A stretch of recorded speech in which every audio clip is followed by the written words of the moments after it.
Imagine living your life after 50 and feeling energized and excited about your future.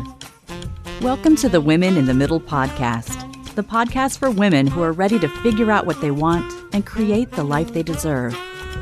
Here's your host and master certified life coach, Susie Rosenstein.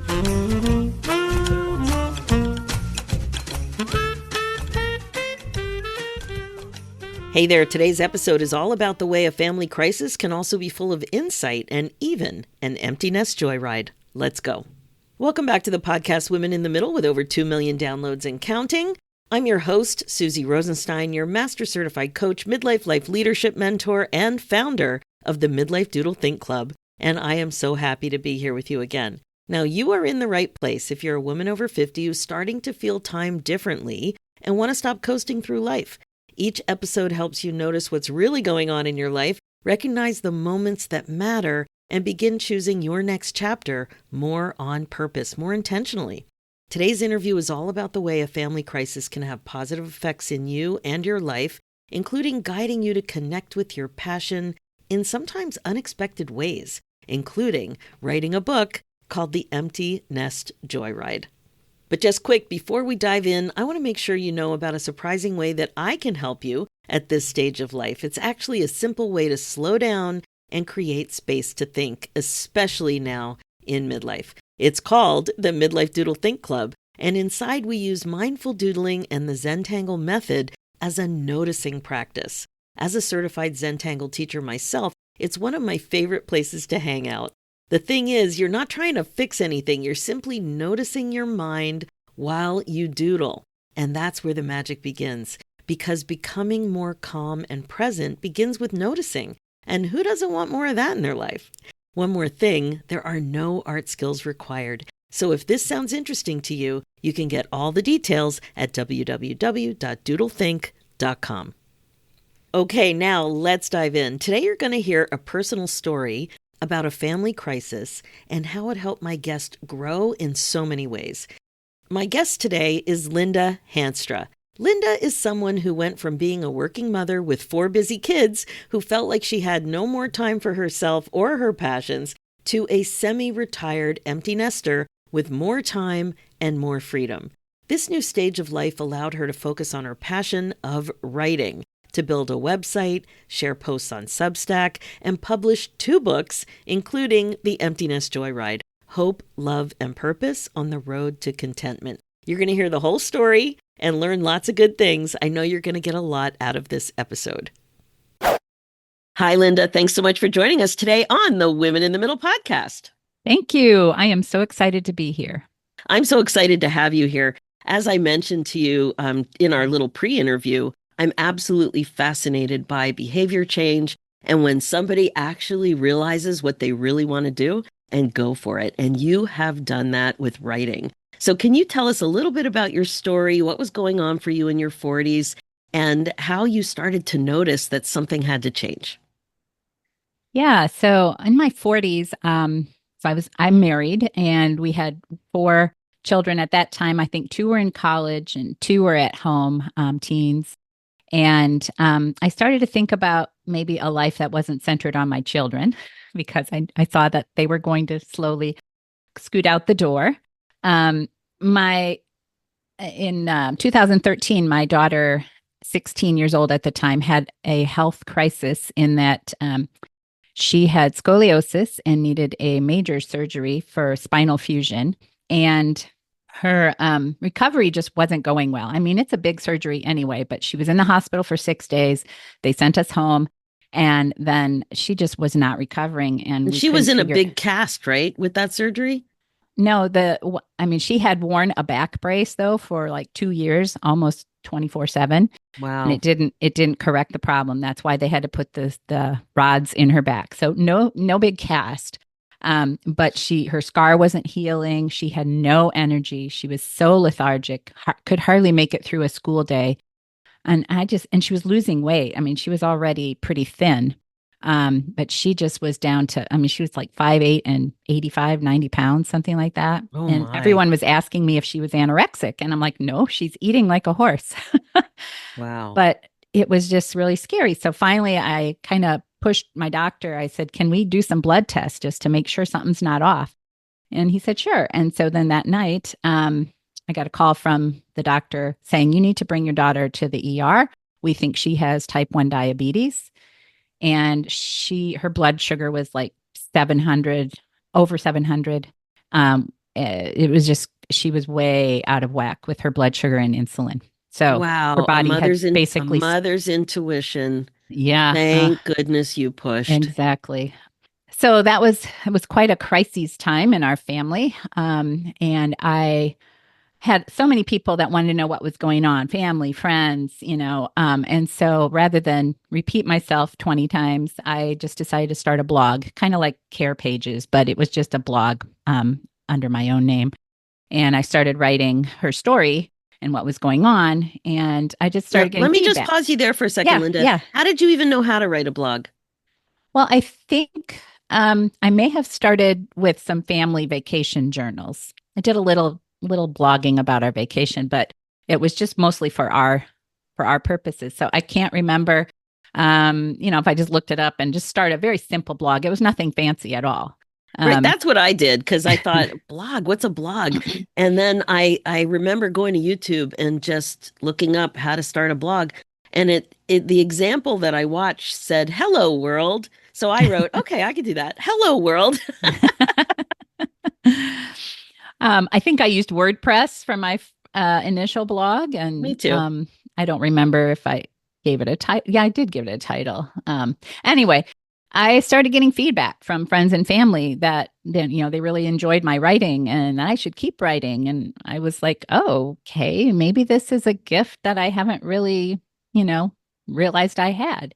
So you never thought of writing or yourself as a writer? Did you ever get feedback from teachers that you were a good writer? I mean, in grade school, maybe. And I remember when I was like really young telling my mom and sisters that I wanted to be an author when I grew up because I didn't know how to say author.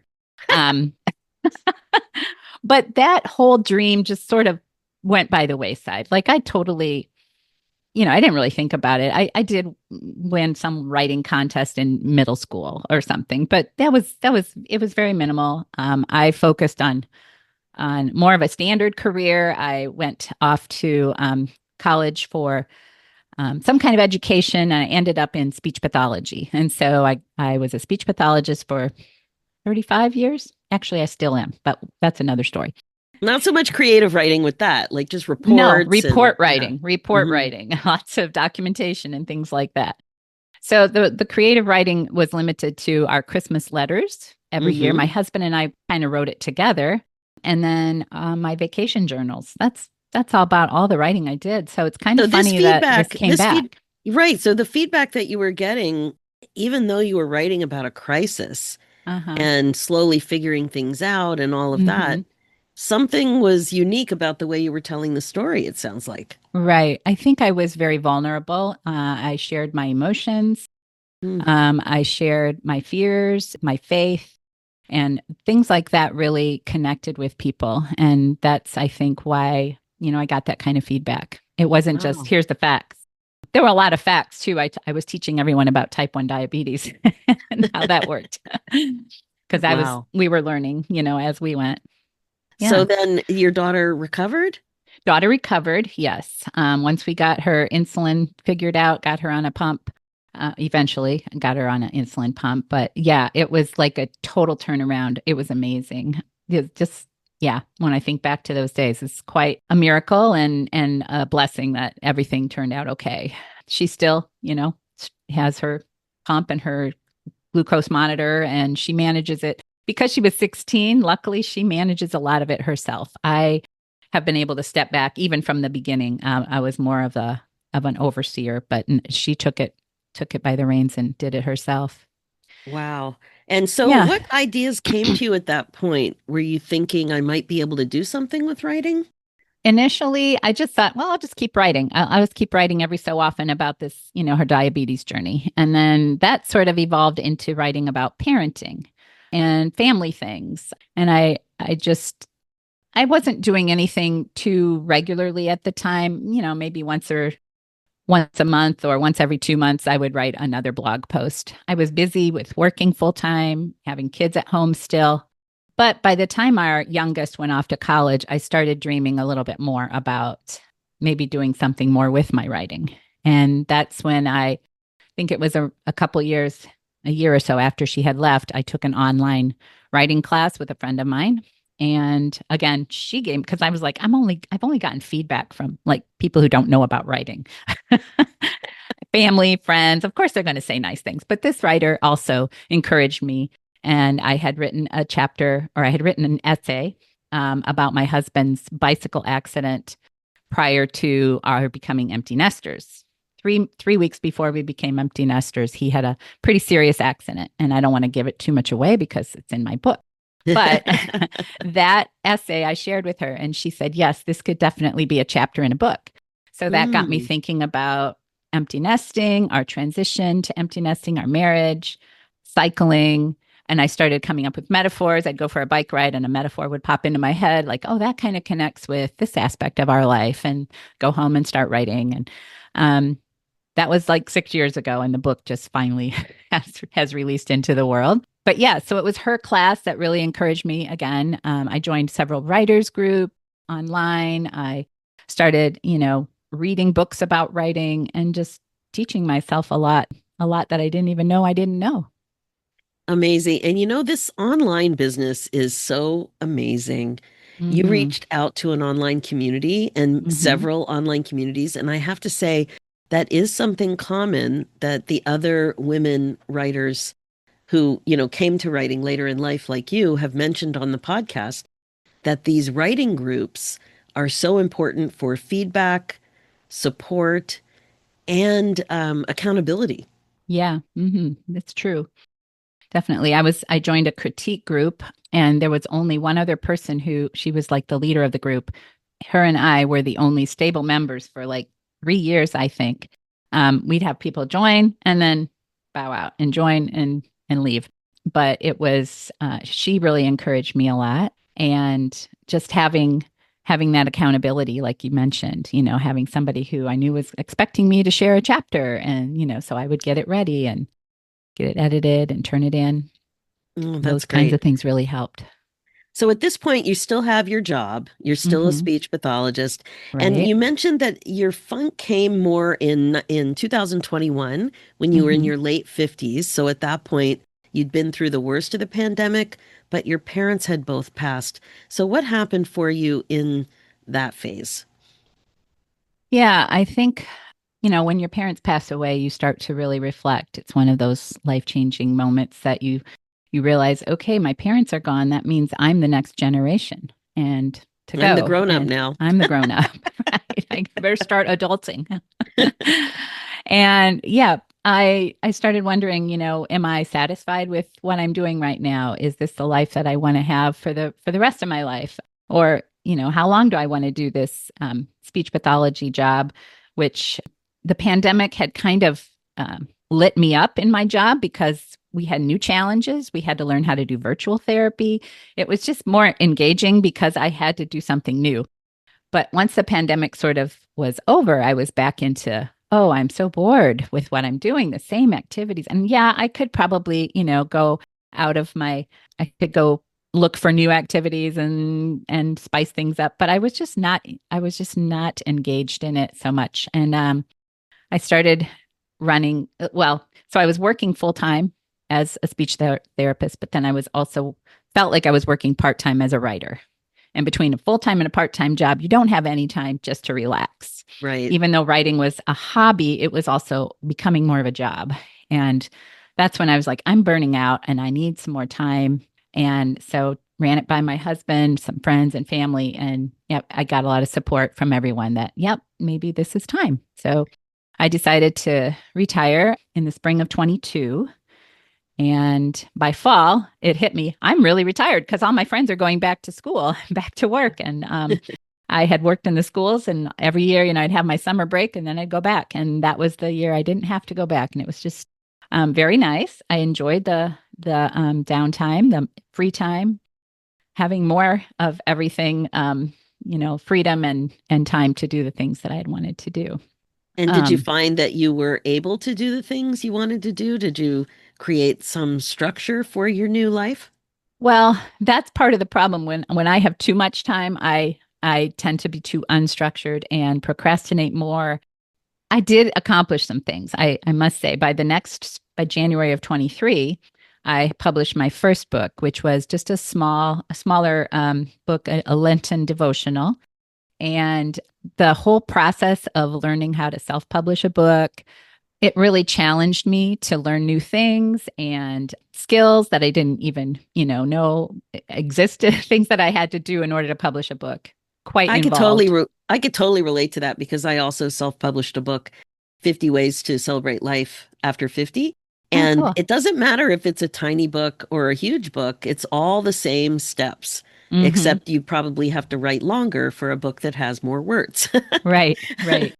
I had my other book in the process. It was in my head. It was on the computer, but it was the big book. The Empty Nest book was the big one. And then this one was just kind of like, well, I need to try something smaller and see if I can really do this. And so it was kind of a learning experience for me, but it also was, it's done quite well and I've been pleased with that. So yeah, that was 2023. And then in the fall of 23, actually, I believe, yeah, my husband and I started talking about some home improvements that needed to be done and where are we going to get the money? We could tap into our retirement funds, but he wasn't retired yet, or take out a loan, which I really didn't want to do. And then he sort of offhandedly suggested, or you could go back to work part time. And I was like, I guess I could.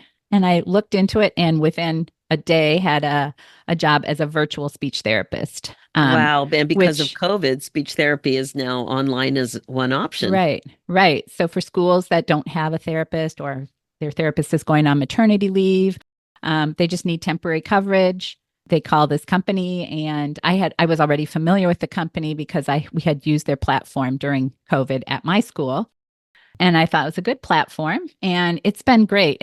I've been doing that now for 2 years, and just 10 or 15 hours a week gives me more structure to my day, gives us more finances to do our home improvements. And I think I'll probably keep doing it until my husband retires and then we can both retire together. Yeah. That's such a great idea. And again, it's something, it's kind of like, I call it a midlife operating system. So the reason that things need to change for us as we age is because our strategies and approach to our lives, our goals, our priorities, things have changed when we Mm-hmm. are this age versus the way things were in our 20s and 30s. So you need a different operating system. And the same thing is happening with retirement because that's part of an operating system of, way we structure our lives. So many people are finding it very fulfilling to work part-time in retirement. Mm-hmm. Yeah. Even my husband's like, what am I going to do when I'm not working? I'm like, you need to figure something out. Exactly. A lot of people go into consulting as a Hmm. part-time thing, Yes. but Yes. you have to generate work and Hmm. your solution, the work comes to you. Yes. Yeah. It's been a really good gig. I've enjoyed doing it. So I think so. It sounds yeah. amazing. Okay, so now you've got a bigger book on the agenda or on Hmm. your computer. So what was it like then to, I don't know, transition into calling yourself a writer? That's something that all writers struggle with, that imposter syndrome. Like, okay, Yeah. I have published a book. It's just a little book. I don't know. This bigger book was still on the brain, and I debated for a long time whether to self-publish or traditionally publish, and I won't go into all of the why you would or wouldn't do that, but it was finally last fall I went to a retreat for empty nesters. Let's see, it was Christian empty nester women creative. So my kids laugh and like, so how many of you are there? Like you'd be surprised. But there were only about a dozen women, and we did some brainstorming sessions together. And they helped me decide that self-publishing was the way to go and encouraged me to put together a timeline. What am I going to do? When do I want this out? And I said I want it out in May around graduation time. And I put the timeline together, working backwards. And I did it. Having that structure just and that plan to follow helped me finally to get it out there. And so it's been a long journey, but I'm really happy that it's published. So tell us a little bit about the book. So it's called Empty Nest Joyride, and the subtitle is Hope, Love, and Purpose on the Road to Contentment.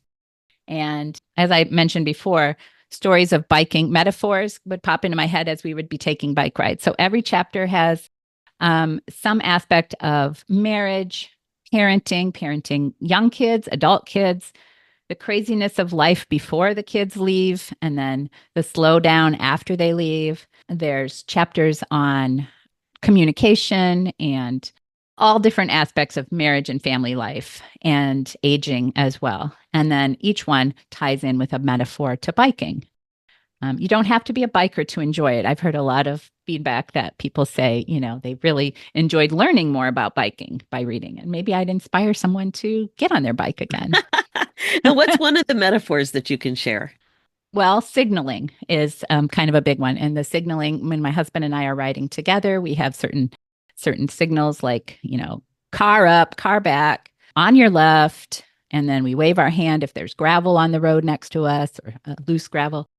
And one time when we didn't use our signals and we made some assumptions, I told my husband to turn and look at something, or I said, look at that. And he decided to turn and go look at it and I looked, and when I looked back, he was right in front of me, and I nosedived into the pavement, and I put out my arm, and I ended up tearing my rotator cuff. Yeah. Oh, no. So that whole chapter then talks about communication and some other problems we've had along the way with communication, with assumptions, and the harm and hurt that can come if you make assumptions in a relationship. And then also kind of how healing happens. Sometimes we have to open the wound, like they did with the surgery on my shoulder, to heal that wound. And sometimes it's better, it's obviously better for a couple to discuss and go through whatever that hurt was than to just sort of sweep it under the rug. And yeah, the healing, opening up the wound helps to heal. I love these analogies. That's a unique approach. And thank you. It really can be a joyful ride, but yes, it's not always smooth sailing. That's for sure. No, it's not. That's for sure. And one of the messages that you mentioned in your notes is that the importance of really accepting that life is fluid. Can you talk a little bit about that? Yeah, I retired and then I went back to work. I was writing a little, then I was writing more.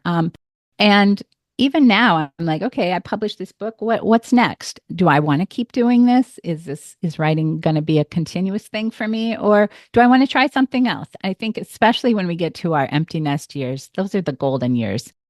You have more free time. You usually have a little bit more disposable income, possibly, and just more freedom. And so with that, I think if there's something that's, been on your mind that you'd like to try, something from maybe a pastime that you enjoyed in the past, but you've not had time to focus on it because of your kids, this is the time to try it. And maybe it's something you've never tried before. But the fluid part of it is you can just try anything for now.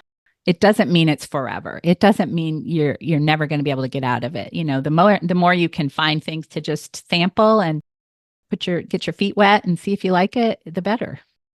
I love that. I completely agree.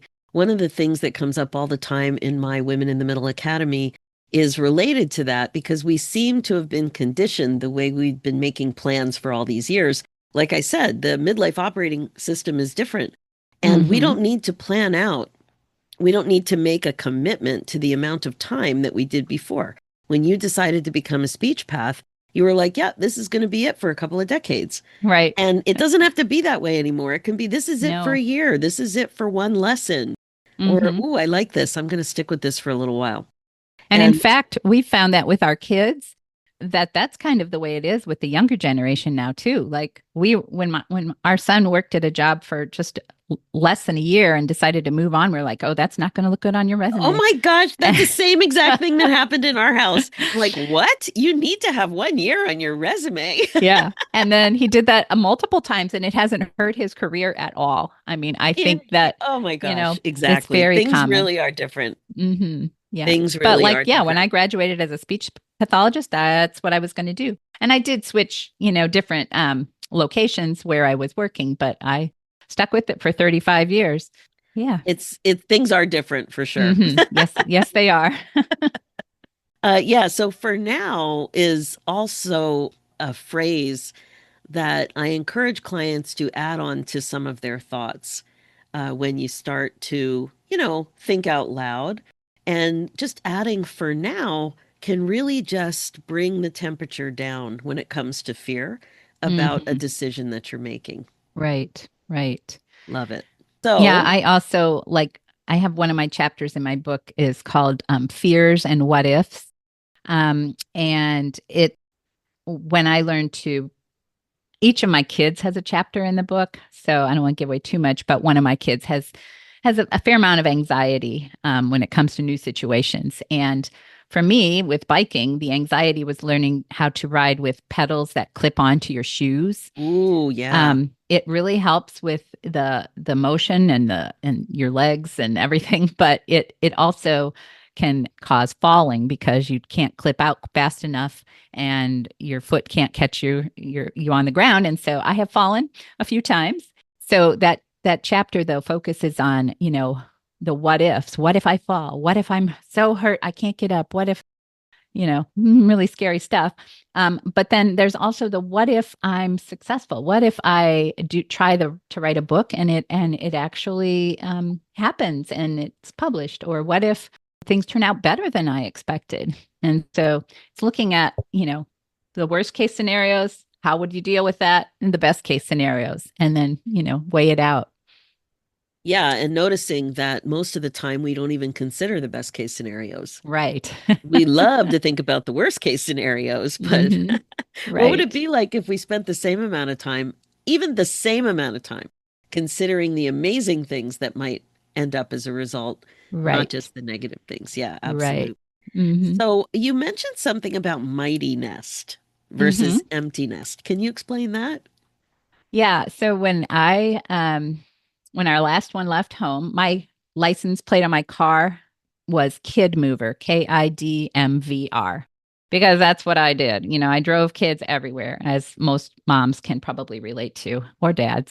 So it was a Kid Mover, and I thought, well, I got to get rid of that license plate, and so I started playing around with other names, and with my family, we looked at some possibilities, and I decided on MTYNST, empty nest.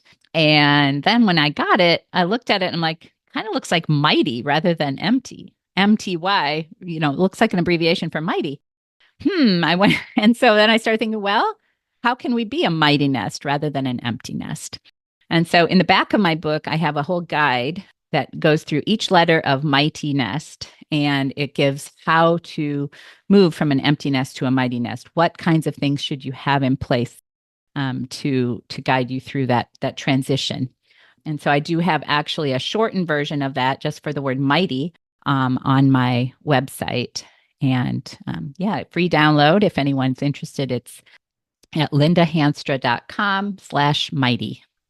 Awesome. www.lindahanstra.com/mighty. Amazing. Mm-hmm. And of Yeah. course, this will be in the show notes. Is Mm-hmm. there anything else you'd like us to know, Linda? Like where we can get the book or what else you're working on? Yeah. So the book is available online at pretty much any online bookstore. You can find out more about it at emptynestjoyride.com. And you can also find my writing where I share stories every day, stories and newsletters. I do book reviews every 2 months on the books that I've read. And those are shared on Substack at lindahanstra.substack.com. Amazing. Oh, Yeah. book reviews. That's fun. Are they mostly books about parenting or No, it's everything. self-development? It's whatever I read. And I'm not a fast reader, so it's not a ton. It just depends how busy my life is. But I share maybe 3 to 6 or 7 books every couple months. And That's fiction, amazing. nonfiction, historical Wow. fiction is one of my favorite. Yeah. Amazing. Linda, thank you. This has been a lot of fun. I wish you all the best with your book and your writing, and of course, staying vertical on your bicycle. Thank you. I've appreciated this so much. Thank you. It's really been great having you on. All the best. Thank you. Okay, that's it for this episode. I have to say, every time I interview an author who never thought of herself that way, I always think about you. Yes, you and all the midlife gals listening to this episode. I can't tell you how many women I've spoken to have told me that they wanted to write but hadn't started. I just love the way Linda shared her story. Even though she wrote early on, she certainly didn't think of herself as an author. And that's such a great reminder. Look where her inspiration came from. A time of life that didn't feel inspirational or like anything that would guide her to start expanding her horizon about what might be possible. I love this lesson that is just so loud and clear in this episode. As Linda said, life can be fluid. That's the other thing. And as I've talked about many times on this show, what we need in terms of midlife operating system is different than what we've had for the past couple of decades. The way we think about all this really affects our view of what's possible. You can look at your world of possibility through the lens of age and stage awareness, and you can change your mind, and you can try new things, and you can stick with something for a bit and move on. Different times with different needs and different opportunities for passion-filled joy. So that's it for now. As always, thank you so much for listening to the Women in the Middle show. Please remember to share it with your friends and other midlife gals that you know would get a lot out of it. You can also leave a review, which is very much appreciated. Being the queen of your brain domain is the best way to be. It's time to stop waiting for the right moment and start creating the happiness, excitement, joy, and fulfillment that you crave. Remember, if you need coaching support for the changes you're excited to make so you can lead your life on purpose, I am totally here for you, and I offer group and private coaching. As well, I offer a private, free 50-minute conversation to help you get clear on what you want now. You can go ahead and book your next chapter direction session at www.talktosusie.com. For show notes and links, head over to www.susierosenstein.com and click on the podcast tab and look for episode 462. And you'll also see a link there for my other show, The Women in the Middle Entrepreneurs, which is all about the reality of running your business when you're a midlife gal. It's also on iTunes, Spotify, and all the podcast places. Let's do this, ladies. It's time for you to put yourself first, one thought at a time. Thanks so much for listening, and I'll talk to you next week.